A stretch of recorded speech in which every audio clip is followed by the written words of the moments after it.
je vais d'abord faire un petit... parler 30 secondes avant de poser mes questions. Il n'y a pas de problème. Je remercie la maman qui vient de passer. Et vous savez, les Maliens n'ont jamais aimé les Ivoiriens. Ça, il faut que les gens intègrent ça dans leur tête. Même dans le football. Même dans le football. Lorsque la Côte d'Ivoire joue, il est remarqué, les Maliens ne sont jamais supportés. Lorsque on parle des Maliens, souvent même ils attaquent les Ivoiriens qui sont au Mali.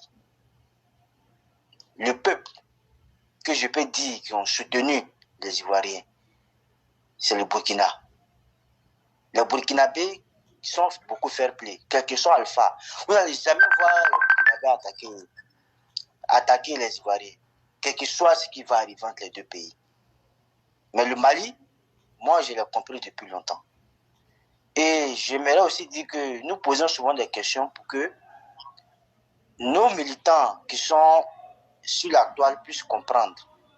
Souvent nous on comprend, souvent le pro-vérité du chef de classe comprend, mais il faut souvent en parler pour que les militants aussi puissent comprendre. Parce que chacun a un niveau d'éducation scolaire qu'il a eu et cela permet aussi d'avancer au niveau de notre parti politique. Et je dis aussi aux militants de comprendre une chose, c'est que lorsqu'on est au pouvoir, c'est difficile. C'est difficile. Le président Alassane Ouattara est un homme fort. Voilà pourquoi il arrive à faire tout ce qu'il fait en Côte d'Ivoire. Parce qu'il est attaqué de partout. Il est attaqué de partout. Moi, je ne vois pas aujourd'hui qui peut résister à tout ce que le président Alassane Ouattara subit. Même au RHDP. Voilà pourquoi il y a certains qui commencent à élever la voix pour dire que 2025, on ne voit que le président Alassane Ouattara. Parce que les attaques sont là. Et les intellectuels comprennent. Les intellectuels voient. Vous, monsieur Leclerc, vous êtes un intellectuel, vous voyez. Ce n'est pas tout on dit aux militants pour ne pas apeurer. Mais il y a des attaques de partout. Les Gauches étaient au Ghana.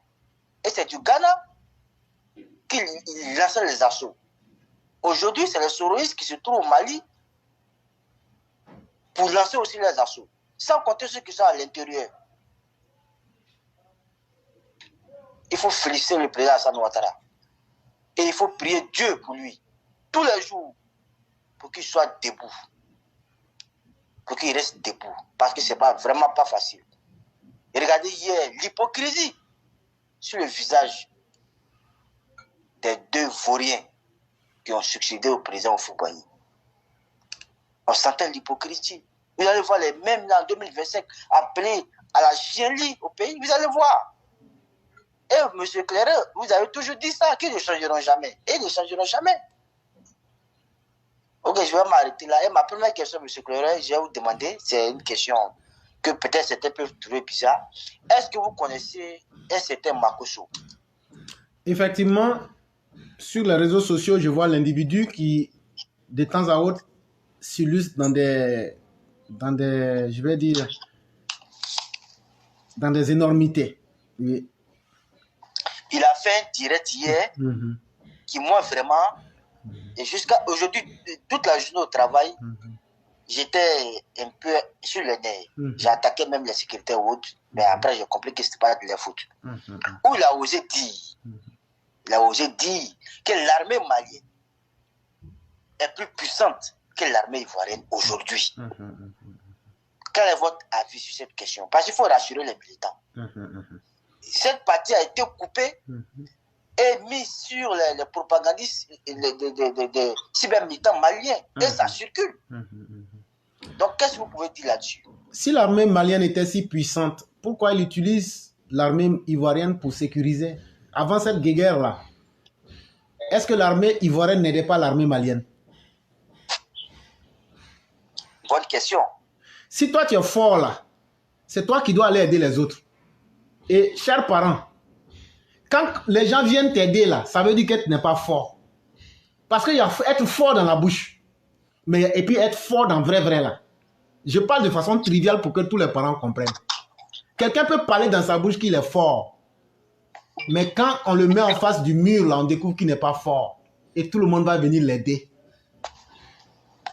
Mais quelqu'un peut ne pas parler, tout le monde va dire qu'il n'est pas fort. Mais quand tu le vois aller aider les autres, ça veut dire qu'il est plus fort que ceux qui parlent. Et ça, c'est pour essayer de faire comprendre les choses simplement. Et il y a eu une guerre en Côte d'Ivoire pendant plus de 10 ans, non? Oui.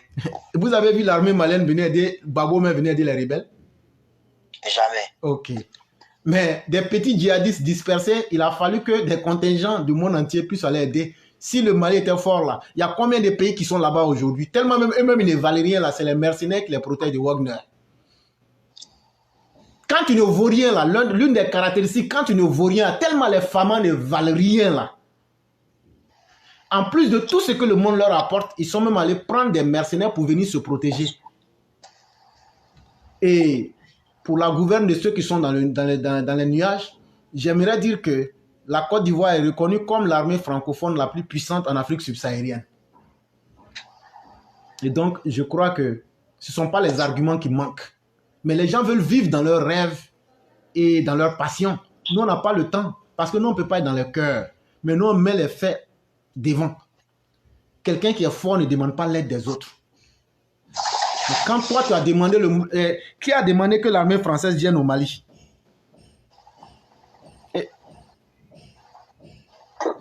Qui a demandé que l'armée française vienne au Mali contre les djihadistes? C'est les Maliens eux-mêmes.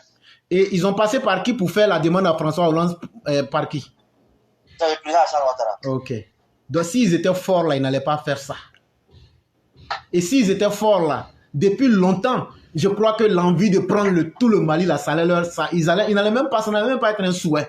Un homme qui est fort et qui est digne là, on ne prend pas un territoire, on ne prend pas son territoire et puis il s'assoit pour parler. Mais quand tu vois quelqu'un qui parle beaucoup, c'est que comme on le dit chez nous, il n'y a rien dans son pantalon. Et donc, frère, il ne faut pas t'occuper.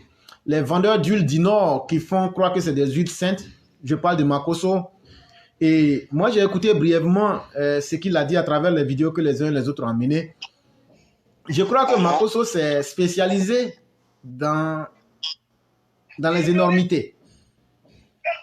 Et quitte au gouvernement de décider de ce qu'il va faire. Mais je dis que si tout le monde devrait se permettre les débordements que ce monsieur-là fait, je crois que l'État de Côte d'Ivoire même sera aujourd'hui comme une tapette.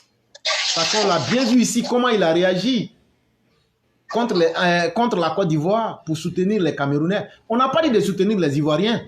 Il faut simplement dire la vérité. À défaut de dire la vérité, tu peux ne même pas te prononcer.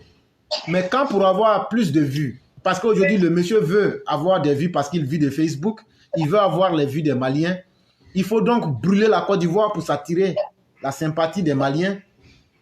Je crois que c'est une inconscience qui va trop loin. Et à un certain moment, il faut quand même que cet individu-là soit rappelé à l'ordre pour qu'il sache qu'il y a des limites qu'il ne faut pas franchir. C'est vraiment très important. Ok. Ma deuxième question, c'est au niveau de nos 49 soldats. Aujourd'hui, on voit un zèle au niveau du Mali. Ils sont zélés. Je sais que la Côte d'Ivoire a des moyens économiques, militaires, pour mettre la pression sur eux. Mais ils ne veulent pas aussi perdre la face. C'est parce que c'est ça aussi la réalité. Ils ont bandé les muscles. Et aujourd'hui, ils se rendent compte qu'ils ne peuvent pas perdre. Parce que nourrir même 49 soldats, ce n'est pas facile pour le Mali de nourrir matin, midi et soir 49 soldats. Après, vous avez mis en place, vous les nourrir. Comment aujourd'hui on peut gérer cette affaire? Est-ce qu'on doit la gérer diplomatiquement? Est-ce qu'on doit la gérer en mettant la pression? Parce qu'il y a eu le Conseil national de sécurité qui a fait un communiqué et depuis lors, il n'y a rien au niveau du gouvernement. Donc, selon vous, comment on peut gérer cette situation? Parce qu'on va maintenant dans... Ça commence à prendre du temps.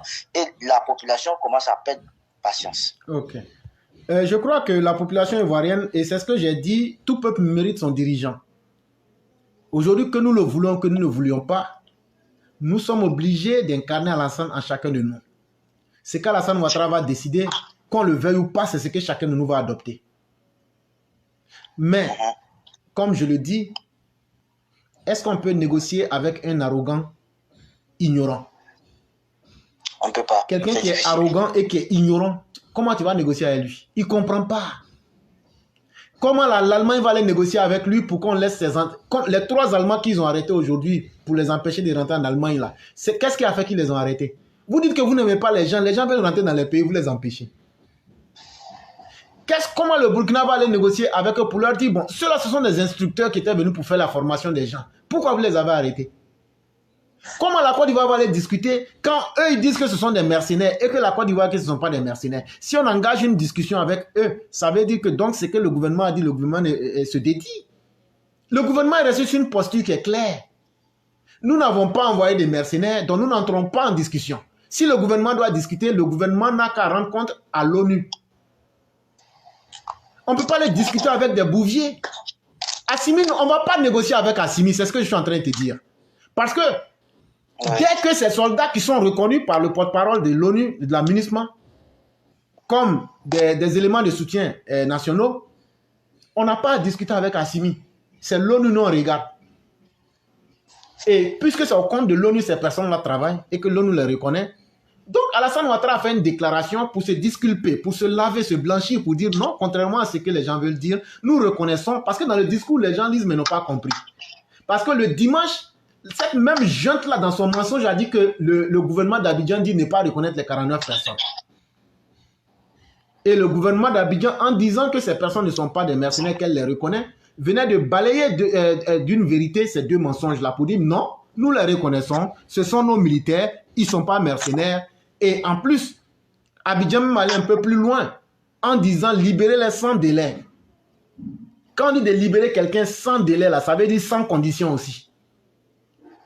Donc là, ça veut dire que la pression se trouve là. Ceux qui ont arrêté là, il va falloir tôt ou tard un jour là. Est-ce que ceux qui ont arrêté là, ils vont les tuer? Jamais. Ils vont les manger ou bien? Donc tôt ou tard un jour, eux-mêmes seront obligés de les libérer. Mais maintenant là, ils ne peuvent pas gérer leur honte. Ils vont les libérer sur quelle base? C'est ça. Ils vont les libérer sur quelle base? C'est eux-mêmes qui vont voir et puis maintenant dire, bon, comme ils ne peuvent pas venir dire que c'est pas vraiment on s'est trompé. De la même manière qu'ils sont dans leur zèle et dans leur folie, ils ont arrêté, ils ont empêché 3 Allemands de sortir aujourd'hui, 3 soldats allemands de sortir. C'est ce même zèle d'idiotie et d'ignorance là, c'est l'aveuglement du fou qui a pris le contrôle de ces personnes-là. Mais je crois qu'elles vont revenir sur terre de la manière la plus fatale possible. Et c'est des personnes qui ne méritent même pas qu'on négocie avec. Ok. Ma dernière question, au niveau de la rencontre des 3 hier, quelle est votre impression sur cette rencontre? Comment un militant du RSD doit se positionner face à cette rencontre? Non, mais bien avant la rencontre, nous, on a été toujours positionnés. On a toujours dit que, pour moi, cette rencontre-là, est-ce qu'elle est bien médiatiquement? Oui. Parce que personne ne veut qu'on dise que c'est lui qui ne veut pas la paix, surtout quand tu es un chef d'État. C'est Alassane Ouattara qui retire la plus grande dividende.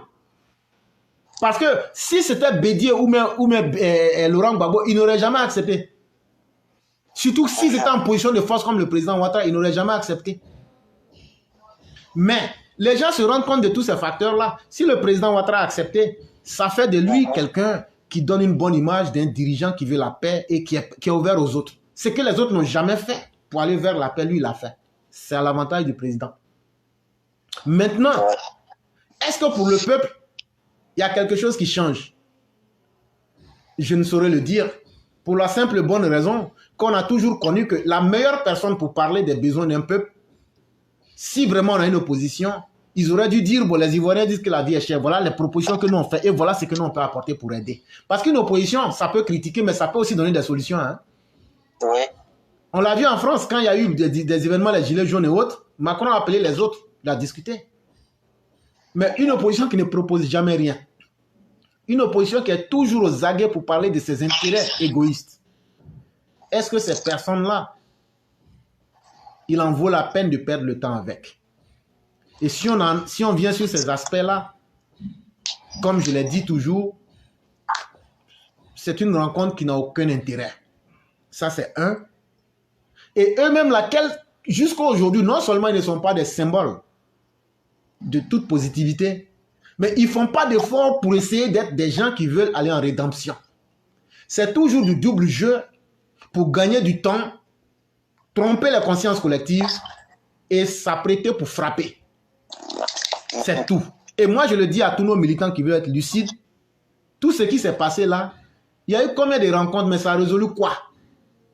Il y a eu Pretoria 1, 2, 3, il y a eu Accra 1, 2, 3, il y a eu Ouaga, il y a eu ceci, il y a eu cela. Mais est-ce que Laurent Gbagbo a changé? Il y a eu la rencontre du Golfe. Est-ce que Bédié a changé? Et donc, ce ne sont pas les rencontres au sommet qui peuvent réellement faire changer les choses en Côte d'Ivoire.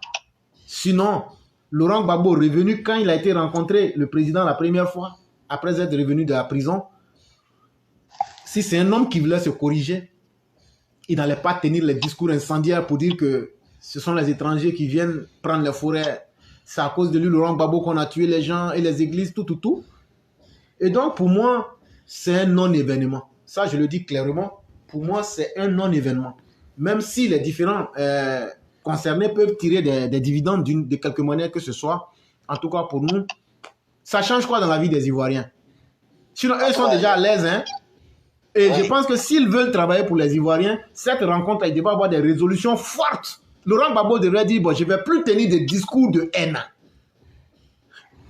Bédié devrait dire, je regrette les méfaits de l'ivoirité, ce que ça a causé aux Ivoiriens. Au moins, ces grandes déclarations, on allait les prendre et douter pour essayer de les croire. Mais tels ils sont partis, tels ils sont revenus, tout le monde est resté sur sa position. Tu as entendu quelque chose de potable dans la déclaration? Est-ce qu'Alassane Ouattara va changer? Non. Est-ce que Bédié va changer? Est-ce que Gbagbo va changer? Et donc, ce grand silence-là, sur les vraies questions brûlantes de la nation, où il n'y a pas eu de déclaration, ça veut dire qu'il n'y a rien eu.